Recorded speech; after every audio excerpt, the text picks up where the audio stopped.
What's up, you guys? It's me, Oleander, and I'm here today with Master Leonard's last video. If you don't know who I am or you're new here, my name is Oleander. I'm a demon alter, a witch, a necromancer, and some other things. What you're going to see here today is just me making a mixture to burn in his honor, because my pact with him is up as of tomorrow. So this is the last video with him. If you know nothing about him, he is the demon of witchcraft, black magic, and sorcery. He's been mentioned in the Dictionary Infernal, Dictionary of Fays and Fable, and the Bible, amongst others that are kind of harder to find. He does not go by other names in the human realm. So his name is not Leonard when it comes to other demons, but as far as when it comes to humans, that is his name. Let's see. He's a demon of the First Order, the Grand Master of the Sabbaths, the Chief of the Subaltern Demons, and the General Inspector of Witchcraft, Sorcery, Black Magic. And he is the manipulator of the arts while he is active in our realm. He's in the top tier of the demonic hierarchy. In his natural states, he is a black goat from the waist up with a black human face, 3 horns, a beard, fox-like ears, and red flaming eyes. He will appear in other forms, such as, this is a red rose, such as a bloodhound.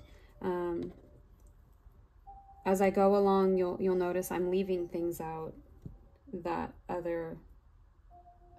that previous literature may have said about him, because I didn't find it to be true.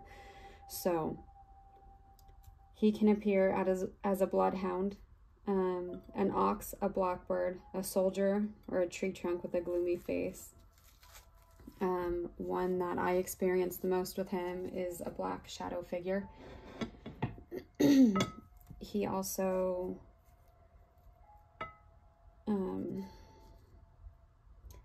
has a face on his butt, which I know that people throughout history have said that witches kiss it to worship him.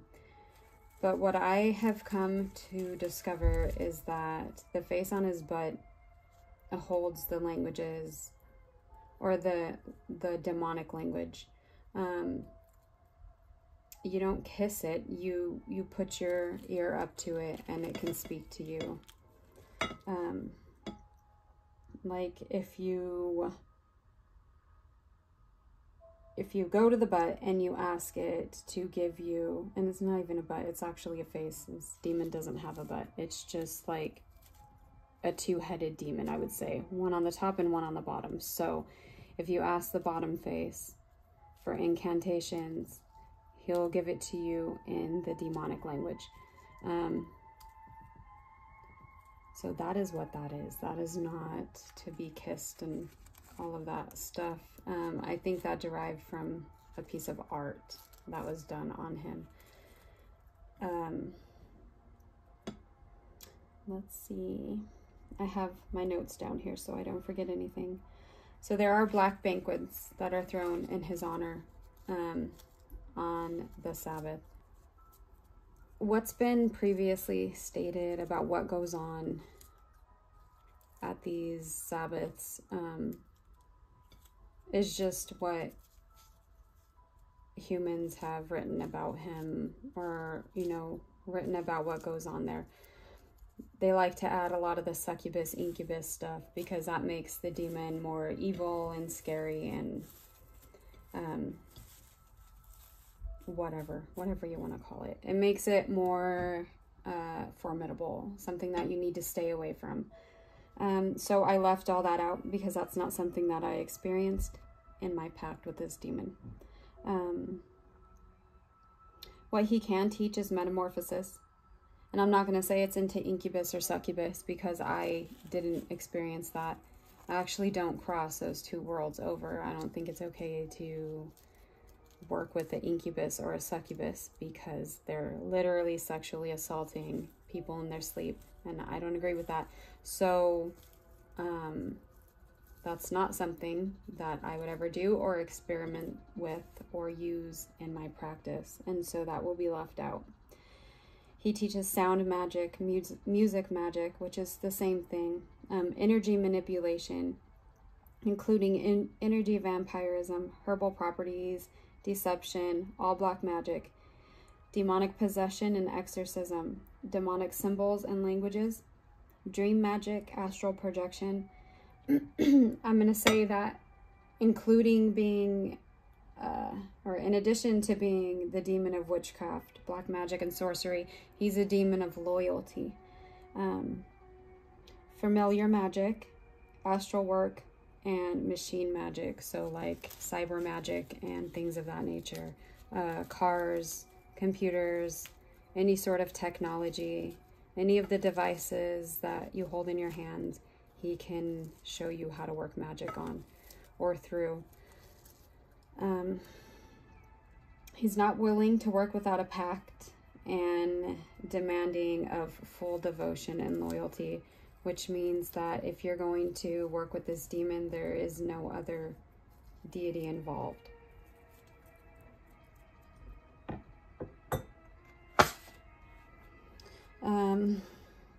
His presence, like I said in the first video that I made in the beginning of my pact, his presence is very strong and he'll make himself known. There is no getting around it. He's not a demon that's going to like pass through every once in a while. If you're working with him, he's there. Some people have tried to discredit me in their own way by saying he's an imposter spirit, you know, without mentioning names. He's not an imposter spirit.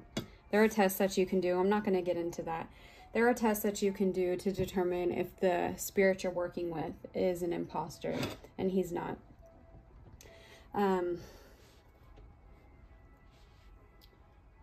Let's see. He is deceitful. He's vengeful. He's advantageous. He's melancholic. But he's a good protector and loyal to his humans. The way that he could teach you is through information downloads and trance work. So you'll be doing a lot of that if you decide to work with this demon.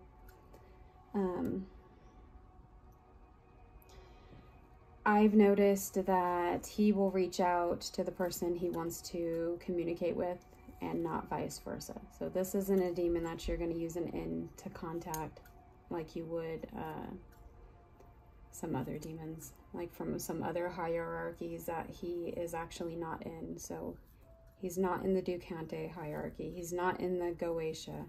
He's in a class of his own. And I won't get into that right now either. But yes, this is a demon that will reach out to you, and not one that you should reach out to. If you wanted to do something like I did to, like how I got into a pact with him, is I put an offering out to any spirit or deity that wanted to work with me. His was the strongest, and so he's who I went with. Let's see what's next.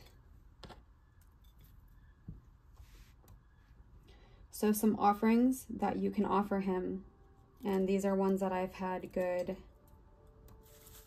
results from using. There's really no information out there on this specific demon.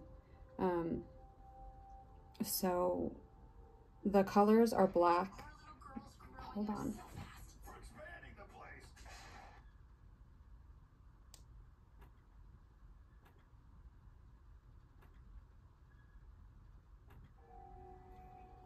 So it happens when you don't use fucking premium, right? Okay, so the offerings, we're going to start with the colors, black, green, and gold. If you're going to burn a candle for him, it needs to be green. There is no other color that you can substitute for this demon. The plants are parsley, lily of the valley, rose, and sage. I know that sage is used to remove entities and things of that nature. It does not work for him. Sage will not remove him because it's one of his plants. Let's see. You can give blood, and blood needs to be taken freely from yourself. This demon will not accept blood that was taken from somebody else. It's the loyalty thing. You don't offer this demon somebody else's blood. You don't make any sort of living sacrifice to him. Now, he does accept goat meat. It needs to be pure goat meat, and the witch is never the one to do it. So don't go out and kill a goat thinking he's going to accept it from you.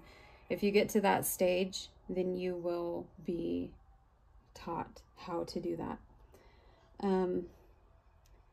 Diamonds, they need to be real diamonds. Red wine, so I have real gold and real diamonds for him on his altar. Red wine, I've given a few times. Copper was sent to me and I tested it out. It'll work. It's really good for him. Iron, water, flowers. This demon loves music. You play music. Music needs to be to a certain quality and of a certain style. He is the demon of music. I will say that too. Of sound. He is the demon of sound. Any arts that you're going to do, music, poems, all of that, it needs to be from a goat. I hope you understand what I'm saying. It needs to be from somebody that is the top of their genre, or the top of their class, whatever they're doing. It needs to be from the best of the best, or it's not accepted. So like I said, only green candles should be burnt for this demon. Don't try to burn any other colors. I've tried to come up with an N. There is no N for him. I did design his sigil, or his seal. It's right here. This can be used when working with him. Although I have discovered it's not necessary in the way that it is if, like, say you're working with a Goetic or a Dugante demon, or one of a different order. He doesn't actually need it, because if he doesn't want to come, he will not come. So yes, green candles. Remember that blood is given freely from yourself and never taken from someone else. Plants are grown by you and never store-bought. So if you think you're going to go to the store and get this demon some sage from there, or some parsley from the store, that's not going to work. It won't be accepted, and it will be an actual, he'll be offended. He's the demon of witchcraft, which means he appreciates the powers of the plants, and the most powerful plants are the ones that you grew yourself. So let me just get that out of the way. No living sacrifices whatsoever will be accepted by this demon, except for a goat at the Sabbaths, and it is not the witch's job to do that.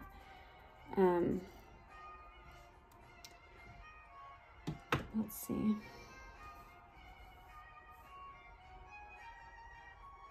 So that's an important thing. His planetary phase is the full moon. Only, this is why you don't see me obsessing over the moon and the days and the phases of the moon and which days are more powerful for which spells. While you're working with him, that's not important. You are covered. Like, I don't know how to explain it. You don't need to worry about the days, any of that. So his most powerful days are the full moon. Only the full moon. Saturday is his day. Time is his night. 3 a.m. is his time. His planet is the moon. His element is fire. His tree is elder. And the incense that I best have results with him are patchouli and dragon's blood. Now, with me saying all this and having that out of the way, I do want to give warnings about working with this demon.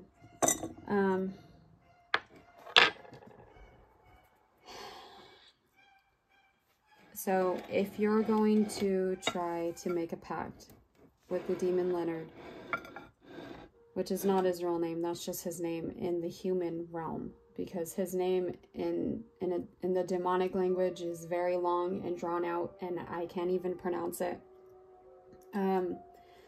So these are the warnings that I am giving you.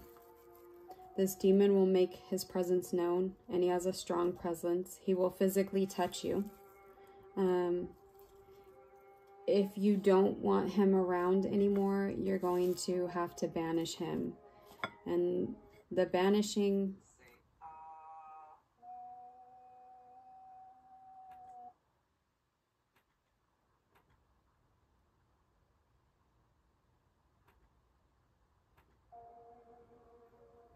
Like, say you wanted to use the lesser banishing ritual or one of those ones. That's not going to work for him.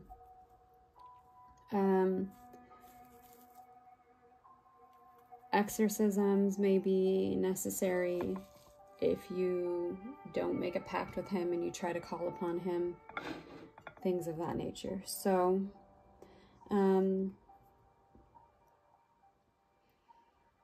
yeah, if you want to be free from him, some strong banishing is going to need to take place. I don't plan on banishing him. I feel like this demon is a lifelong partner of mine, and I will continue to work with him beyond our pact.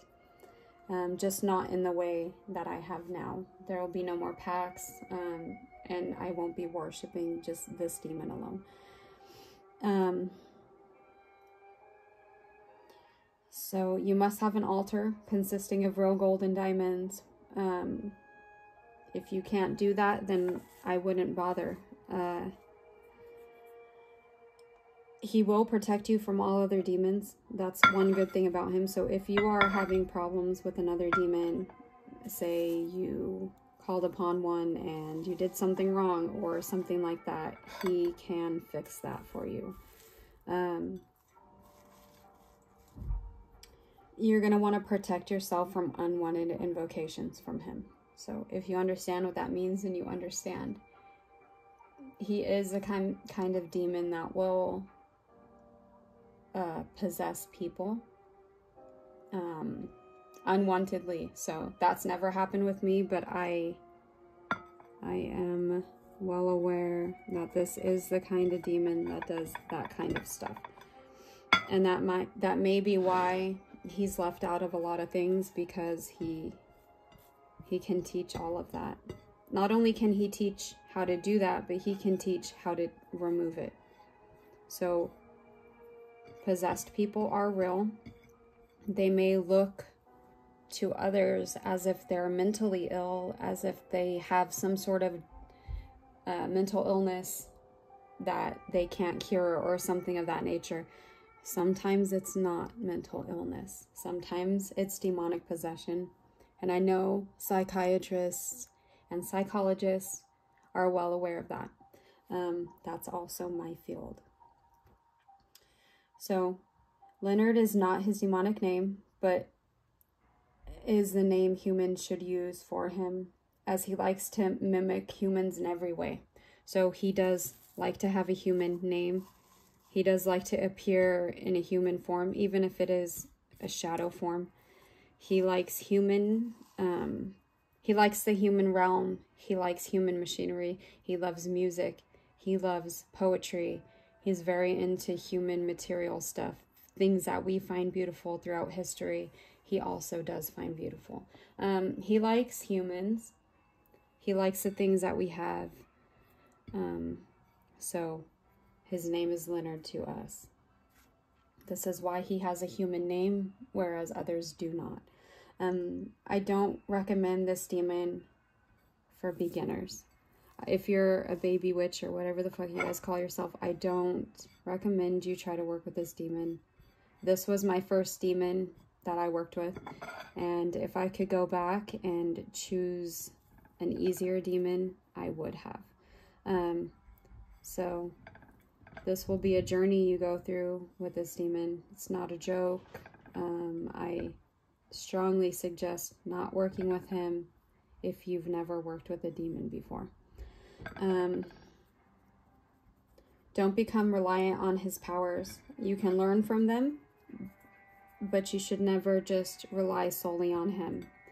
This is why I didn't use him for every spell, because he'll give you some of that black magician's ego I was talking about recently. Don't allow him to convince you to watch over other humans who he's drawn to. So if he makes you hyper aware of a certain individual and he wants you to watch over them for whatever reason, he so sees them as superior or whatever to other people, or he thinks they're important for some reason or another, try not to let him convince you to do that, because this person that he is focusing on may become aware of you, and one day he's going to tell you to just disconnect from them completely, go the opposite way, and act like they never existed. Well, once they have wind of you and they know you're watching over them for whatever reason, however they found out, that could impact them, your sudden disappearance. So be careful with that. So what I'm trying to say is, don't let this demon convince you to watch over other humans. It's not your job. If he did convince you to watch over someone, just detach from them as soon as the mission is complete. Completely just detach from that person. And most of the time, it doesn't even involve you. It doesn't even involve you contacting or speaking directly to that person.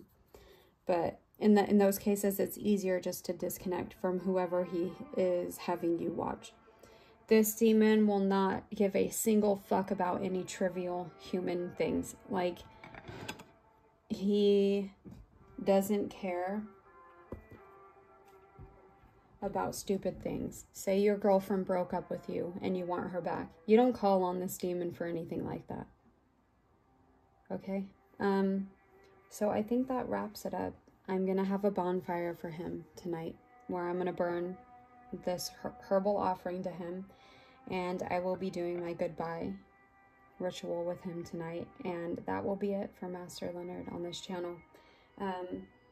That doesn't mean that he's gone forever from my life. I will continue to work with him until my death. I think that this demon is a guardian to me, and I will forever be attached to him. There is no banishing him from me or anything like that. So despite everything I've said in this video, I don't even know how to say it. He is amazing. He is phenomenal. He'll prove to you things that you've been waiting to be proved to you your whole life. Say if you've worked with another demon and they just never manifested themselves fully, or you're working with a goetic demon who just is not very present, he can change that for you. He will test you. Your life will change, and not just good ways, but bad ways. You'll experience human suffering. You will, you'll learn a lot. So that's it for now. I will see you guys next time. Goodbye.